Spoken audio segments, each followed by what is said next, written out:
होती है जायोंग नाम की एक लड़की को दिखाते हुए, जो अचानक नींद से जागती है क्योंकि एक छोटा सा बबल उसके माथे पर आकर फूटा है। उसे कुछ अजीब सी आवाजें सुनाई देती हैं। जब वो दरवाजे से बाहर झांकती है तो उसे अपनी बहन इन योंग हॉलवे में दिखाई देती है, लेकिन वो नॉर्मल नहीं चल रही थी। वो लंगड़ा कर गोल गोल घूम रही थी और दूर से देखने में ये बहुत ही ज्यादा खौफनाक लग रहा था।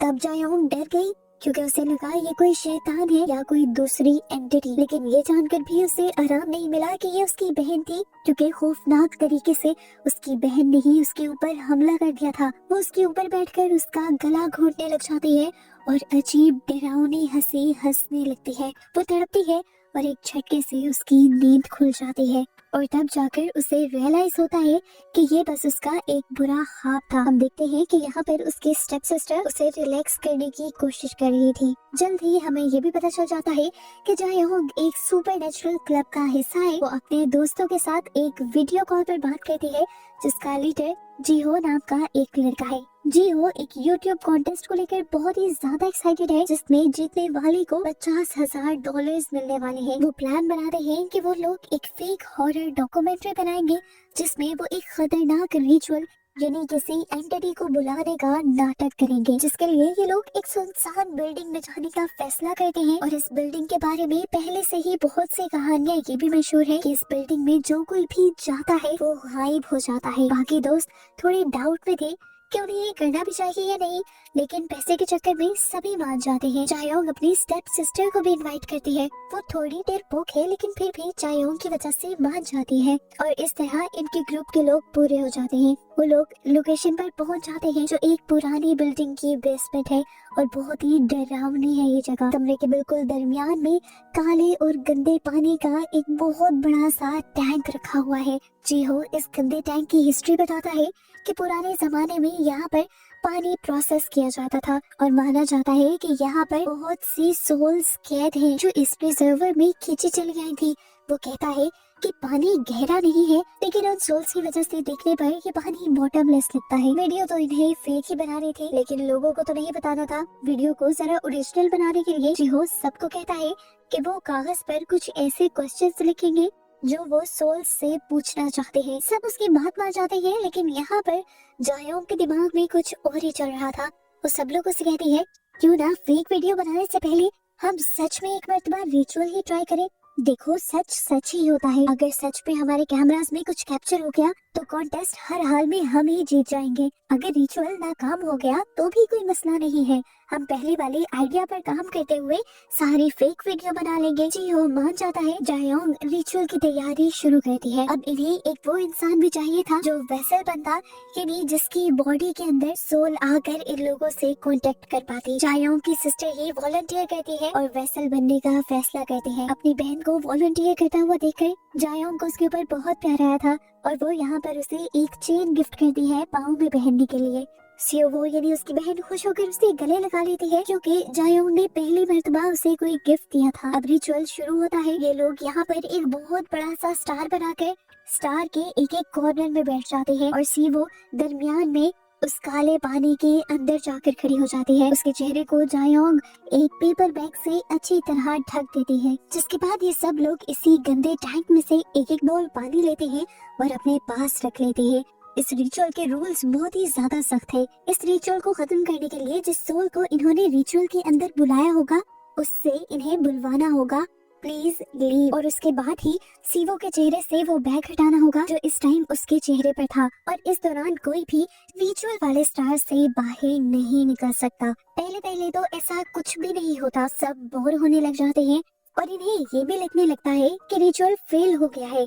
लेकिन तभी अचानक सीवो के सर के ऊपर एक बबल टकराता है। अचानक कमरे में जोर जोर से थपथपाने की आवाजें आने लगती हैं, लाइट्स फ्लिकर करती हैं और सीवो का जिस्म भी अजीब तरीके से मुड़ने लगता है, जैसे उसकी हड्डियां टूट रही हों। उसके चेहरे पर चढ़ा हुआ बैग खुद ब खुद गीला हो जाता है और वो अपनी आंखों की तरफ से उस बैग को फाड़ देती है और देखने को मिलता है उसकी आंखें बिल्कुल बदल चुकी हैं, पूरी की पूरी काली हो चुकी हैं, जिसका मतलब है कि वो पोसेस हो गई है। अजीब तरीके से वो अपना हाथ खड़ा करती है और जैसे ही उसका हाथ घूमता है एक एक करके वो हाथ सबकी तरफ इशारा करता है। सीवो का हाथ जो इशारे से लिख रहा था वो सब उन लोगों के कागज पर लिखा हुआ आ रहा था, जिस कागज पर इन्होंने अपने सवाल लिखकर उस पानी वाले बोल के अंदर डाले थे। सबने जो सवाल पूछे थे उनका जवाब राइट या रॉन्ग में आ रहा था। जायोंग और जीहो दोनों के सवालों का जवाब राइट था, जबकि 2 लोगों के सवालों का जवाब रॉन्ग था। और इनकी बस एक साथी ऐसी थी जिसके जवाब में फ्लावर लिखा हुआ आया था। अभी इन्हें डर नहीं लग रहा था, लेकिन फिर जब वो अजीब डरावनी आवाज में बोलने लगी तो इनकी सांसें इनके हलक में अटक गई। उसने गिनती शुरू की, वो भी 662 से 663, 664, और जैसे ही वो 666 पर पहुंची उसने अपनी डरावनी आवाज में चिल्लाते हुए जायोंग पर हमला कर दिया। लेकिन वो उस टैंक से बाहर नहीं निकल पा रही थी, ऐसे जैसे सीवो के पाँव को किसी ने उस टैंक के अंदर पकड़ रखा हो। तभी एकदम से यहाँ पर लाइट चली जाती है और अंधेरा छा जाता है। जब जीहो अपने कैमरा का नाइट विजन ऑन करता है तो वो देखता है कि सीवो पानी में लंगड़ा कर चल रही है, बिल्कुल वैसे ही जैसे जायोंग के ख्वाब में उसकी बहन चल रही थी। ये सब लोग उसकी ये हालत देखकर डर जाते हैं और सीवो को बचाने के लिए भागते हैं और उसे उस पानी वाले टैंक से खींचकर बाहर निकाल देते हैं। वो इस टाइम बेहोश हो जाते हैं और हम देखते हैं कि उसके पाँव पर एक बहुत ही अजीब सा निशान बन गया था, जैसे कोई टैटू। इसे देखकर सब पैनिक करने लगे थे। ये तो वो समझ गए थे कि उनके साथ ये रिचुअल सच में हो चुका है। जीहो तो डरने के बजाय एक्साइटेड हो चुका था। वो फौरन ये वीडियोस अपलोड करना चाहता था क्योंकि इससे पहले इस तरह का कुछ कैप्चर हुआ ही नहीं था। लेकिन यहाँ उसके बाकी सब दोस्त उसे डांटने लगते हैं और कहते हैं अभी तुम्हारी बेचारी दोस्त खतरे में है और तुम्हें वीडियो अपलोड करने की सोच रही है, जल्दी से पहले पुलिस को मदद के लिए बुलाओ।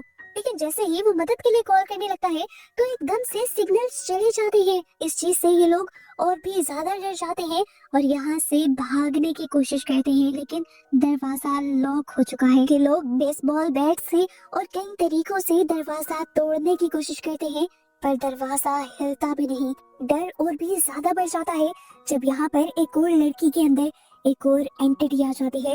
वो पूरी तरह प्रोसेस हो जाते हैं और इन्हें तब पता चलता है जब उसकी बॉडी अजीब तरह मुड़ती है और वो एक दरवाजे पे जाकर जोर जोर से अपना सर मारने लगती है, यहाँ तक कि उसका बहुत ज्यादा खून बह जाता है। जिसके बाद वो बेसबॉल बैट उठाती है और सब लोग उससे कहते हैं कि मुझे मार डालो। लेकिन जब ये लोग उसकी एक बात नहीं सुनते तो वो जाकर सुबो को ही मारने लग जाते हैं, जिसको इन लोगों ने वेसल बनाया हुआ था। सीवो को बचाने के लिए सब लोग उसे रोकने लग जाते हैं और आखिर सिचुएशन कंट्रोल करने के लिए जीहो डर के मारे बेसबॉल बैट उठाकर उसके सर पर मार ही देता है। आखिर वो लड़की मर जाती है और सारे शौक से जीहो को देखते रहते हैं। जीहो कहता है मैंने सब जानबूझकर नहीं किया, पर यहाँ जीहो के साथी को पता चल जाता है कि वो झूठ बोल रहा था क्योंकि उसने मरी हुई लड़की की चिट पर से सवाल पढ़ लिया था जो उसे सोल से पूछना था। सवाल ये था कि क्या मैं जीहो से बच पाऊंगी या नहीं। सोल ने ना का जवाब दिया था। अब इस सवाल के पीछे का राज हमें पता चलता है कि असल में उस लड़की का अपने टीचर के साथ अफेयर था और जब जीहो को ये बात पता चली तो जीहो ने उन दोनों की वीडियो बना ली और वो ज्यादातर उसी लड़की को ब्लैकमेल करने लगा। और आखिर जब वो लड़की उसकी ब्लैकमेलिंग से तंग आ गई तो उसने उल्टा जीहो को ही ब्लैकमेल करना शुरू कर दिया और कहा कि तुम्हारी वो वीडियो जो तुमने हमारी बनाई है वो भी मेरे पास है और सारी चैट भी मेरे पास है। अब मैं पुलिस में जाकर तुम्हारी कंप्लेन कर दूंगी। पुलिस मेरी वीडियो भी डिलीट कर देगी, सच सामने भी नहीं आने देगी और तुम फंस जाओगे। इसीलिए उस दिन के बाद से जीहो उस लड़की के पीछे पड़ गया था। सीन्स दोबारा प्रेजेंट में आते हैं जहाँ जीहो सभी लोगों को ये यकीन दिलवाने की कोशिश कर रहा है कि मैं इनोसेंट हूँ। तभी अचानक यहाँ की लाइट्स फट जाती है और अंधेरे में जीहो गायब हो जाता है। जब लाइट्स वापस आई तो जीहो एक चाकू लेकर बैठा हुआ था, बिल्कुल पागलों की तरह। अचानक ही वो अपने साथी के ऊपर हमला कर देता है, जिस हमले से तो ये लोग उस साथी को बचा लेते हैं, जिसके बाद सब मिलकर जीहो को रस्सी से बांध देते हैं। इन्होंने तो यहाँ पर एक रेसल बनाया था, लेकिन यहाँ हर कोई प्रोसेस क्यों होता जा रहा था। जायों को ये सब जब गलत लगता है तो वो दोबारा रिचुअल वाली बुक को पढ़ने लगती है और उसे रियलाइज होता है कि उन्होंने ये रिचुअल सही से खत्म नहीं किया। उन्होंने एक बहुत बड़ी गड़बड़ी कर दी थी, इस रिचुअल के रूल्स तोड़ दिए थे और सोल से ये नहीं बुलवाया था प्लीज लीव। वो डिसाइड करते हैं कि जान बचाने के लिए उन्हें रिचुअल फिर से करना होगा, पर अब मसला ये था कि जायोंग की बहन मर चुकी थी उस लड़की के हमले की वजह से। ये लोग अब उसकी लाश को ही अंदर खड़ा कर देते हैं और एकदम से वो जिंदा भी हो जाते हैं और जिंदा होते ही वो उस लड़की की लाश की तरफ इशारा करती है जिसने उसे मारा था और फिर बाकियों की तरफ इशारा करती है। ऐसा लगता है कि सब ठीक होने लगा है क्योंकि पहले की तरह रिचुअल चल रहा था। जिस तरह पहले सोवो ने सबके ऊपर इशारा किया था अभी भी सब वैसा ही चल रहा था। एक एक करके सब लोग अब रूल्स के मुताबिक इस सर्कल से बाहर निकल रहे थे और अचानक यहाँ पर सबके फोन्स बजने लगते हैं, जिसका मतलब था कि सिग्नल्स वापस आ गए हैं और वो लोग पुलिस को कॉल कर सकते हैं। ये लोग तो पुलिस को कॉल करने लग जाते हैं, लेकिन वो लड़का जो अभी अभी जीहो के हमले से बचा था वो जायोंग को मैसेज करके अपने दिल की बात कहता है। जायोंग और उन दोनों को लग रहा था कि उनका अच्छा वक्त शुरू होने वाला है, पर वो नहीं जानते थे कि यही उनका सबसे बुरा वक्त होगा। उनकी यहाँ पर जलाई हुई सारी कैंडल्स और लाइट्स दोबारा से बुझ जाती है।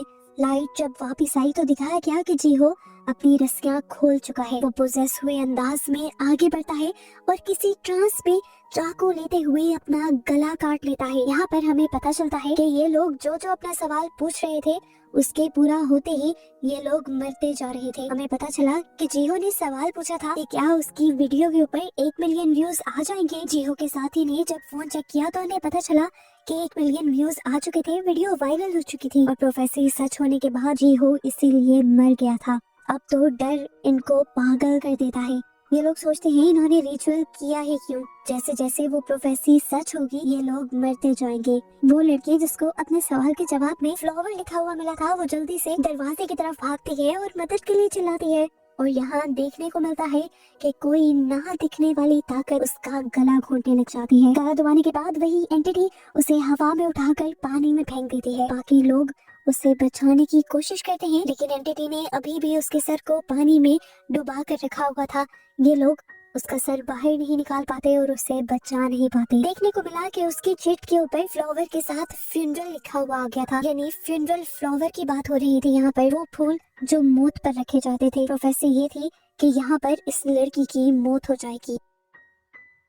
अब यहाँ पर बस 2 लोग बचे थे, डोंग वो लड़का जिसने जायोंग को मैसेज किया था और जायोंग खुद। इस टाइम उसकी बहन भी थी यहाँ पर, लेकिन वो ये नहीं जानती थी कि उसकी बहन मर गई है या अभी भी जिंदा है और बेहोश है, क्योंकि पानी में खड़ा करने की वजह से वो एक मर्तबा जिंदा हुई थी। ये लोग बहुत ज्यादा डर रहे होते हैं और यहाँ से निकलने का फैसला करते हैं। ये दोनों ही इस पूरी जगह को चेक करते हैं और इन्हें एक खुफिया दरवाजा भी मिलता है जो खुल जाता है। अंदर इन्हें एक ऐसा कपड़ा मिला जिसके ऊपर बड़ा सा मौत लिखा हुआ था और इसी कपड़े के पीछे एक रूल भी लिखा था कि जब 5 प्रोफेसीज पूरी हो जाएंगी तब यहाँ पर एक जिस्म मिलेगा। जायोंग समझ जाती है कि एक जिस्म से मुराद एक इंसान है। वो ये समझ गई थी कि अब या फिर वो बचेगी या फिर उसका दोस्त। जायोंग जो पहले से ही मेंटली अपने आप को इन चीजों के लिए प्रिपेयर करके आई थी, उससे बिल्कुल डर नहीं लगता और वो जाकर अपने ही दोस्त को मार देती है। और यहीं पर हमें ये ट्विस्ट पता चलता है कि जायोंग ने ही ये सब प्लान किया था। यहाँ पर पता चलता है कि असल में जायोंग की छोटी बहन इमयोंग की मौत हो गई थी, जिसे हमने मूवी के स्टार्ट में उसके ख्वाब में भी देखा था। जायोंग अपनी बहन से बहुत ज्यादा प्यार करती थी। उसकी मौत के बाद वो बिल्कुल टूट गई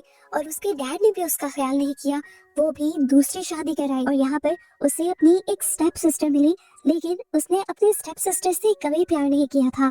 वो सिर्फ अपनी पहले वाली बहन को ही वापस लाना चाहती थी। और तब उसे पता चला इस रिचुअल के बारे में। पता चला कि वो अपनी बहन को जिंदा कर सकती थी, उसकी सोल को इस दुनिया में ला सकती थी वापस, लेकिन इसके बदले उसे 5 कुर्बानियां चाहिए थी, वो भी इंसानों की। 5 लोगों को मारने के बाद ही उसे उसकी बहन मिलती। डोंग ने यानी जायोंग के दोस्त ने भी वही रूल जाकर वहाँ पर पढ़ लिया था। 4 दोस्तों को तो वो यहाँ पर अपने मार चुकी थी इस प्लान के तहत। अब उसे आखिरी सेक्रीफाइस देना था, जिसके लिए वो अपनी स्टेप सिस्टर स्यूवो का ही सोचती है। जैसे ही वो ये आखिरी सेक्रीफाइस पूरा करती है, यहाँ पर उसे एक बबल उड़ता हुआ दिखाई देता है, जिसके अंदर वो अपनी छोटी बहन को देख लेती है। उसे देखकर वो रोने लगी थी। वो अपनी बहन से माफिया मांगती है और कहती है, मैं तुम्हारा हमेशा ख्याल रखूंगी, प्लीज मुझसे दूर मत जाना। जायोंग खुश थी कि उसका रिचुअल पूरा होने वाला है, लेकिन तभी यहाँ पर एक बहुत बड़ा ट्विस्ट आ जाता है। उसकी बहन की सोल अचानक भयानक बन जाती है और पता चलता है कि ये भी उसकी बहन की सोल नहीं थी, बल्कि एक डीमन यानी शैतान था जो जायोंग को धोखा दे रहा था और उसी से ये सब करवा रहा था। तो अब जायोंग से कहता है, तुम्हारे दोस्त सवाल पूछ रहे हैं कि तुमने उन्हें क्यों मारा। जायोंग कंफ्यूज होकर इसे देखने लग जाता है और शैतान जोर जोर से हंसने लग जाता है और कहता है, मुझे हेल से निकालने के लिए शुक्रिया। वो सारा रिचुअल बस मुझे हेल से निकालने के लिए था। मैं आज तक इसी इंतजार में था कि कोई मेरी जाल में फंसे और उस रिचुअल को पूरा करे। ये कहते ही वो जायोंग का गला पकड़ लेता है और जायोंग को एहसास हो जाता है कि उसके साथ बहुत बड़ा धोखा हुआ है और उसने भी अपने लोगों के साथ बहुत ज्यादा बुरा कर दिया है। आखिर वो शैतान जायोंग का गला घोटकर उसे मार देता है और उसकी सोल को निकाल कर उसे पानी में कैद कर देता है, जिस पानी से उसने रिचुअल को स्टार्ट किया था। इस टाइम पर हमें उसका रिचुअल से पूछा गया सवाल दिखाया जाता है, जिसमें उसने पूछा था कि क्या मैं दोबारा अपनी बहन को देख पाऊंगी, और जवाब था हाँ। उसने बबल के अंदर थोड़ी सी अपनी बहन की झलक देखी भी और उसकी प्रोफेसी पूरी होते ही वो भी मर गई। मूवी के पोस्ट क्रेडिट सीन में हमें इन सब लोगों की रिचुअल से पहले की वीडियो दिखाई जाती है। सभी लोग बहुत ज्यादा खुश थे, सभी लोग अपने अपने ख्वाब बता रहे थे। जैसे जीहो स्टार बनना चाहता था, जोयांग जिंदगी में बहुत ज्यादा खुश रहना चाहती थी और सुवो ने अपनी ही बहन के लिए विश की थी कि मैं अपनी बहन को हमेशा खुश रखना चाहती हूँ। सभी लोग खुश थे और एक्साइटेड थे, लेकिन इस एक गलत कदम ने सबकी जान ले ली, उन सबको मार दिया और ऐसे ही इस बुरे एंड के साथ ही मूवी यहाँ खत्म हो जाती है।